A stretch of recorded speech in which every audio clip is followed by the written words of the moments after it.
तो ये सबसे पहली बात आपको ये याद होना चाहिए कि एक लोकतांत्रिक देश में सरकार का विरोध करना किसी पार्टी का विरोध करना नहीं होता है। सरकार अगर इसको विरोध को पार्टी का विरोध मानती है तो ये सरासर गलत है। एक लोकतांत्रिक देश में आपका हक है कि आप क्या करें, सरकार के सामने अपनी बात रखें। आप बिल्कुल शांतिपूर्ण तरीके से सरकार के सामने अपनी बात रखिए, सरकार आपकी बातों को सुनेगी, फिर एक्शन लेगी। लेकिन यहाँ पे ऐसा कुछ भी होता हुआ दिखाई नहीं दे रहा है। हमारे इस लोकतंत्र को एक घटिया मजाक बना दिया गया है। कभी किसी के ऊपर एनएसए लगा दिया जाता है, कभी किसी को उठा के जेल में बंद कर दिया जाता है, कभी शिक्षक के साथ, कभी स्टूडेंट के साथ। हर चीज के लिए पिसता कौन है? कहीं सबसे ज्यादा स्टूडेंट, फिर दूसरे नंबर पे शिक्षक। ठीक, तो आपको ये बता दें कि लोकतांत्रिक देश में अगर ऐसा होने लगे तो एक समझ जाइए कि आप देश में, जिस देश में रह रहे हैं उस देश में लोकतंत्र खत्म हो चुका है। आप विश्वगुरु बनने की बात करते हैं और यहाँ पे टीचर्स का अपमान हो रहा है। आप सुनिए कि माता पिता से भी बड़ा दर्जा किसी का होता है तो टीचर्स का होता है।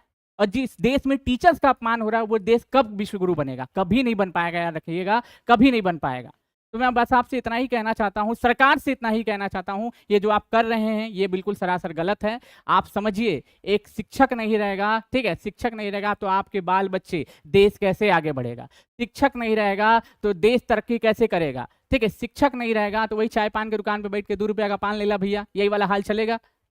तो बाइज्जत जितने भी हमारे माननीय शिक्षक को गिरफ्तार किया गया है या फिर डिटेन किया गया है, ठीक है, उनको बाइज्जत इज्जत के साथ उनको बरी करिए और लोगों की बात सुनिए कि लोग आखिर कहना क्या चाहते हैं। मुद्दा उनका लोकतांत्रिक तरीके से सरकार का विरोध करना था, ना कि हिंसा के मार्ग पे चल के उनको लाठी लाठी मारना था। लेकिन यहाँ पे आप देख रहे हैं क्या हो रहा है।